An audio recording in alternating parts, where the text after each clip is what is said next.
नमस्कार दोस्तों, स्वागत है आप सभी का आपके अपने YouTube चैनल पर और मैं हूँ प्रियंका। फ्रेंड्स, आज की क्लास में हम 6वीं शताब्दी ईसा पूर्व का जो भारत था, यानी कि उस समय भारत की जो स्थिति थी 6वीं शताब्दी ईसा पूर्व में, उसके बारे में चर्चा करेंगे। और यूपी टेट और सुपर टेट 2021 के लिए ये हमारी 5वीं क्लास है और काफ़ी इम्पोर्टेंट टॉपिक है ये भी, सभी टॉपिकों की तरह, और हमारे सिलेबस में भी है। तो आज की वीडियो में हम इसी बारे में चर्चा करेंगे। तो चलिए स्टार्ट करते हैं आज का वीडियो। फ्रेंड्स देखिए, सबसे पहले हम बात करेंगे धार्मिक आंदोलनों के बारे में। और ये कब के आंदोलन है? 6वीं शताब्दी ईसा पूर्व के। तो देखिए, इस समय क्या था, जो छोटे छोटे जनपद थे, ठीक है, जो छोटे छोटे जनपद थे, जिन जनपदों के बारे में हमने पिछली वीडियो में पढ़ा था, वो अब क्या था, बड़े राज्य बनने की होड़ में संघर्ष करने लगे। यानी कि हर एक जनपद चाहता था कि वो एक बड़ा राज्य बन जाए, और इससे उनमें क्या है, एक प्रतिस्पर्धा, एक कंपटीशन टाइप का छिड़ गया और वो आपस में एक दूसरे से संघर्ष करने लगे। इससे क्या हुआ कि जो उन राज्यों की, जो उन जनपदों की प्रजा थी, वो अपने आप को असुरक्षित महसूस करने लगी थी।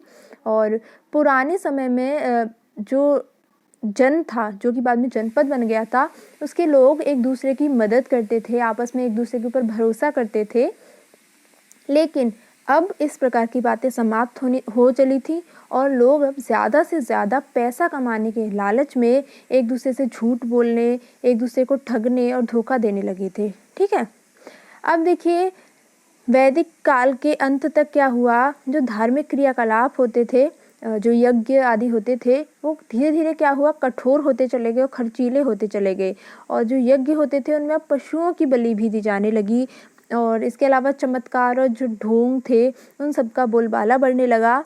और जो वेदों की भाषा थी, संस्कृत, वो सामान्य लोगों के समझ में नहीं आती थी। और जो वर्ण व्यवस्था थी उस समय की, वो अब बदल कर जाति व्यवस्था का रूप ले चुकी थी। जो पुरोहित थे, उन्होंने समाज को ऊंची और नीची जाति में विभाजित कर दिया। इन सभी कारणों से जो समाज था उसमें पूर्णतः असंतुलन की स्थिति आ गई। यानी कि एक तरीके से क्या हो गया, असंतुलन पूरे समाज में फैल गया। और ऐसी बदलती हुई परिस्थितियों में लोगों के जो विचार थे उनमें बड़े बड़े बदलाव आने लगे, ठीक है। और सभी जो लोग थे उनके मन में अलग अलग तरीके के सवाल उठने लगे, जैसे कि ये यज्ञ जो होते हैं ये क्यों करवाने चाहिए, क्या इनमें जो चढ़ावा है, जो बलि है, वो देने से मोक्ष की प्राप्ति होती है, क्या सभी कुछ पहले से निश्चित है और ईश्वर ने सभी कुछ पहले से ही मतलब तय कर रखा है, क्या अपनी स्थिति जो है बदली नहीं जा सकती, क्या ऐसा है जो कभी नहीं मरता, या मरने के बाद क्या होता है। इस तरीके के प्रश्न या जिज्ञासाएं लोगों के मन में जागने लगी। अब देखिए, इन जिज्ञासाओं के लिए उन दिनों क्या था, कई लोग जंगलों में क्या था, आश्रम बनाकर रहते थे, ठीक है। कुछ लोग जंगलों में आश्रम बनाकर रहने लगे और उन आश्रमों में वो जो उनके मन में अलग अलग तरह के सवाल उठ रहे थे, उन पर चिंतन और मनन करते थे। और यहाँ वो आने वाले लोगों से चर्चा करते थे, उन्हें अपने पास बिठाकर सिखाते थे। और जो लोग आश्रमों में रहते थे उन्हें ऋषि मुनि कहा जाता था। क्या कहा जाता था? उन्हें ऋषि मुनि कहा जाता था, किनको? जो लोग आश्रमों में रहते थे। और इन ऋषियों ने मृत्यु के बाद के जीवन के बारे में चिंतन करके ये बताया कि जो कभी नष्ट नहीं होती है वो क्या है, वो है हमारी आत्मा, या इसे ब्रह्म के नाम से भी जाना जाता है। और ये कभी नष्ट नहीं होती है। और आत्मा जब जब ब्रह्म से मिल जाती है तब मानव को संसार के कष्टों से मुक्ति मिल जाती है। और आत्मा ही बार बार जन्म लेती रहती है। और आत्मा का ज्ञान ही सबसे बड़ा ज्ञान है, परम ज्ञान है, ठीक है। और ऋषियों के ये जो विचार हैं ये उपनिषदों में मिलते हैं। और उपनिषद जो होते हैं, इसका शाब्दिक अर्थ होता है क्या? पास बैठना, ठीक है। यानी कि ये जो ज्ञान है वो किसके पास बैठने से मिलता है? ऋषि मुनियों के पास बैठने से मिलता है। और उपनिषद का अर्थ होता है पास बैठना, ठीक है। तो ये था धार्मिक आंदोलनों के बारे में। नेक्स्ट है हमारा कि देखिए, सिंधु सभ्यता के बाद सीधे कब? 6वीं शताब्दी ईसा पूर्व में जाकर पुनः नगरों का विकास हुआ। इससे पहले की जो संस्कृति थी वो ग्रामीण संस्कृति थी, और जो अब नगर हुए वो कब के बाद हुए, यानी कि पहले हड़प्पा सभ्यता में थे और अब 6ठी शताब्दी ईसा पूर्व में थे। और इससे पहले की जो सारी संस्कृतियाँ थी वो ग्रामीण संस्कृतियाँ थी और इसे इतिहास में द्वितीय नगरीकरण के नाम से भी जाना जाता है। ठीक है, तो ये कुछ पॉइंट्स थे इम्पॉर्टेंट, इनको याद रखना है। अब हम एक इम्पॉर्टेंट चीज़ के बारे में डिस्कस करेंगे और वो है महावीर स्वामी या वर्धमान। ठीक है, महावीर स्वामी जो थे इनके बचपन का नाम क्या था, वर्धमान था, इसलिए यहाँ ये नाम भी आपको याद रखना है, कई बार पूछ लिया जाता है। आगे बढ़ते हैं, तो देखिए जो महावीर स्वामी थे वो जैन धर्म के 24वें तीर्थंकर थे। कौन से तीर्थंकर थे, 24वें तीर्थंकर थे। और तीर्थंकर का मतलब होता है महापुरुष। और इनके बचपन का नाम वर्धमान था, ये हम जान ही चुके हैं। और इनका जन्म एक राज परिवार में वैशाली, और वैशाली कहाँ है, वर्तमान में बिहार राज्य में है। 540 ईसा पूर्व में वैशाली में महावीर स्वामी का जन्म हुआ था। ठीक है, ये भी याद रखना है कि वैशाली वर्तमान समय में बिहार में पड़ता है।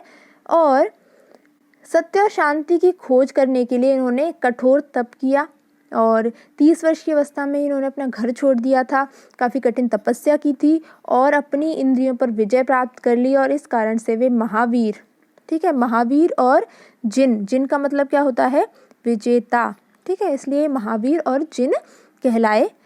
इसके बाद इन्होंने स्वयं ज्ञान प्राप्त करने के बाद क्या किया, दूसरों की भलाई के लिए अपने सिद्धांतों का प्रचार प्रसार किया। और किस भाषा में किया, प्राकृत भाषा में किया। और प्राकृत भाषा क्या थी, उस समय के जो लोग थे, आम लोग थे, उनकी बोलचाल की भाषा थी। अभी देखिए हमने पढ़ा कि जो संस्कृत भाषा थी वो काफ़ी कठिन भाषा थी और जन सामान्य जो लोग थे उनकी समझ में नहीं आती थी। इसीलिए महावीर स्वामी ने अपनी शिक्षाओं का प्रसार प्राकृत भाषा में किया, जो आम लोगों की बोलचाल की भाषा थी। अब देखिए महावीर स्वामी के अनुसार क्या, कि मनुष्य का सबसे बड़ा लक्ष्य क्या है, कैवल्य प्राप्त करना। कैवल्य यानी कि मोक्ष प्राप्त करना है। ठीक है, और ये देखिए, ये हमने अभी पढ़ा कि जो महावीर स्वामी थे वो जैन धर्म के 24वें तीर्थंकर थे। लेकिन प्रथम तीर्थंकर कौन थे, कई बार ये भी पूछ लिया जाता है। तो ऋषभ देव जो थे वो जैन धर्म के संस्थापक भी थे और पहले तीर्थंकर भी थे। ठीक है, ऋषभ देव, आपको ये नाम याद रखना है। अब देखिए जीवन के विकास के लिए उन्होंने, किसने, महावीर स्वामी ने मन, वचन और कर्म से शुद्ध रहकर, किससे, मन से, वचन से और कर्म से शुद्ध रहकर 3 बातों को मानने पर विशेष बल दिया। पहला, सही बातों में विश्वास, सही बातों को ठीक से समझना और उचित कर्म यानी कि सही कर्म करना। और जैन धर्म में इन्हें त्रिरत्न यानी कि 3 रत्न कहा जाता है। ठीक है, तो ये पूछा जाए कि अगर त्रिरत्न किस धर्म से संबंधित है, तो वो है आपका जैन धर्म से संबंधित है। नेक्स्ट है, देखिए महावीर स्वामी ने अच्छे व्यवहार का आचरण करने के लिए 5 महाव्रतों का पालन करने के लिए कहा। अब वो 5 महाव्रत कौन से हैं, वो हैं जीवों को न मारना, सच बोलना, चोरी न करना, अनुचित धन न जुटाना यानी कि गलत तरीके से धन नहीं कमाना और अपनी इंद्रियों को अपने वश में रखना। इन्हें 5 महाव्रत या 5 महाव्रतों के नाम से भी जाना जाता है। आगे बढ़ते हैं, तो देखिए महावीर स्वामी के कैवल्य यानी कि उनके मोक्ष प्राप्ति के लगभग 2 शताब्दियों बाद उनके जो जैन अनुयायी थे, यानी कि जैन धर्म को मानने वाले जो अनुयायी थे, वो 2 संप्रदायों में बंट गए। कितने संप्रदायों में, 2 संप्रदायों में बंट गए।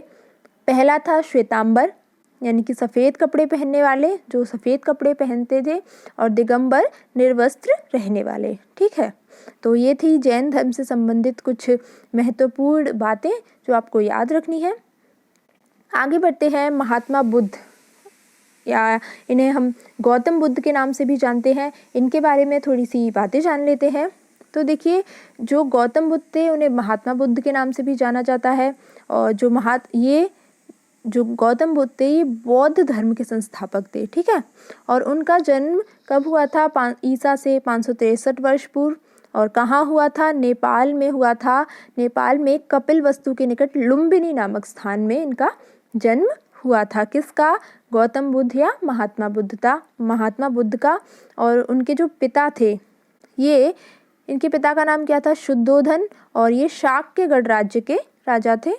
ठीक है, और इनके बचपन का नाम सिद्धार्थ था। ठीक है, महात्मा बुद्ध के बचपन का नाम सिद्धार्थ था और महावीर स्वामी के बचपन का नाम क्या था? वर्धमान था। इनमें आपको कंफ्यूज नहीं होना है, याद रखना है। आगे बढ़ते हैं। तो देखिए, जो महात्मा बुद्ध थे, उन्होंने सच्चे ज्ञान और सच्ची शांति की खोज के लिए काफ़ी दिनों तक कठिन तपस्या की, लेकिन इससे क्या हुआ? उन्हें शारीरिक कष्ट हुआ और इसलिए उन्होंने इस रास्ते को छोड़ दिया। ठीक है, और बहुत दिनों बाद काफ़ी समय तक वो इधर से उधर घूमते रहे और काफ़ी समय बाद उनको बिहार के गया स्थान पर ज्ञान की प्राप्ति हुई। इसे बोध गया भी कह देते हैं। तो बोध गया में महात्मा बुद्ध को ज्ञान की प्राप्ति हुई ऋषियों के साथ। और महात्मा बुद्ध ने दुख से छुटकारा पाने को निर्वाण कहा है। ठीक है, या जिसे हम मोक्ष भी कहते हैं, और जिसे जैन धर्म में कैवल्य कहा गया है, उसे ही बौद्ध धर्म में निर्वाण कहा गया है। और उन्होंने जो अपने उपदेश दिए थे वो पाली भाषा में दिए थे। ये भी जन सामान्य की भाषा थी। उन्होंने अपने उपदेश पाली भाषा में दिए थे और महावीर स्वामी ने प्राकृत भाषा में दिए थे। इसके अलावा देखिए, जो महात्मा बुद्ध थे, इन्होंने अष्टांगिक मार्ग बताया। इसमें कुछ 8 बातें बताई हैं, व्यवहार के नियम बताए हैं। वो कौन से हैं वो अभी हम आपको बताते हैं।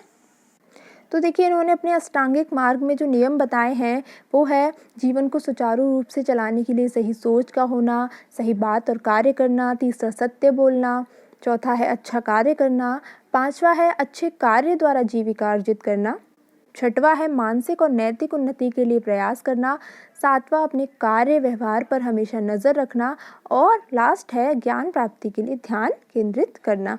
ये इनके अष्टांगिक मार्ग थे। इसके बाद नेक्स्ट है कि महात्मा बुद्ध ने 4 आर्य सत्य भी बताए थे। 4 आर्य सत्य वो हैं दुख है, दुख का कारण है, दुख दूर करने का उपाय भी है, और दुखों को दूर करने का जो उपाय है वो है अष्टांगिक मार्ग, जिसके बारे में अभी हमने चर्चा की थी। आगे बढ़ते हैं।